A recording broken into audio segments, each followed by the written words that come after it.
Storm Tracker 9 weather with Chief Meteorologist Justin Stapleton.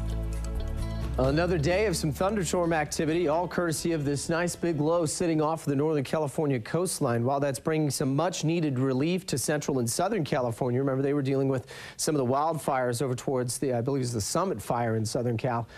It is also bringing a chance for some increased lightning strikes, which possibly could be setting off new fires for us here in the bottom half of the state. So let's go outside the storm tracker and I'll show you the overall snapshot.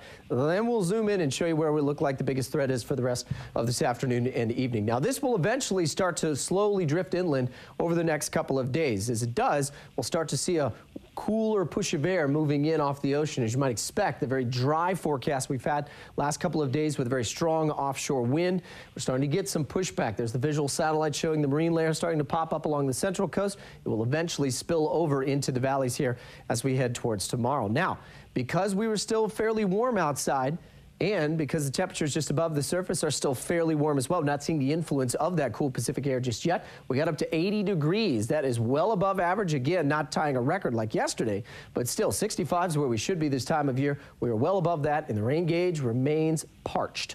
Now, where are we looking at some of the showers the rest of this afternoon? We've got one thunderstorm south of Gilchrist, right about to hit towards Tocatee Falls. We'll have to watch again. Some lightning strikes have been seen with this cluster moving its way south, but as you can see up towards Eugene, Cottage Grove, Oak Ridge, and out to Blue River. So far, so good. We'll keep watch over the next couple of hours tonight to see if any of those try to slide, but winds are starting to push back out of the west and southwest, and so that's going to continue to funnel most of that to the south of us. I think for the rest of the night tonight, we may get some cloud cover to drift into the valley here as we head into the overnight hours. So the temperatures at the coast a lot cooler today, in the 50s overall. Low 70s now as you get out towards our neck of the woods in the inland areas. 83 in Portland, still warm there. Look at the Dows, first 90 on the board across the state of Oregon for this year so far. 85 in Ontario, 75 in Rome, 78 in Medford, Brookings in the 60s, and 59 in Newport. You can see the influence of that cooler ocean air in. So I'll keep a mention of an isolated sprinkle or a quick passing shower as some of these might break off from the thunderstorm complexes. Otherwise, everybody else will just see a little bit of cloud cover, and again, the marine layer pushing in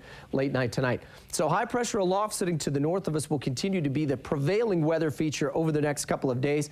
By the time that low starts to move inland tomorrow and Wednesday, the marine clouds start to return late tonight for the next couple of nights, and that'll bring much cooler and a little more moisture in the atmosphere, which is very needed. There is needed very much right now for the crews trying to fight some of those fires. And then unfortunately it doesn't last though. By the time we get in towards Thursday and Friday, we've got more hot weather returning, at least for a couple of days anyway. So partly sunny at the coast. We'll see the temperatures in the mid to upper 50s tomorrow.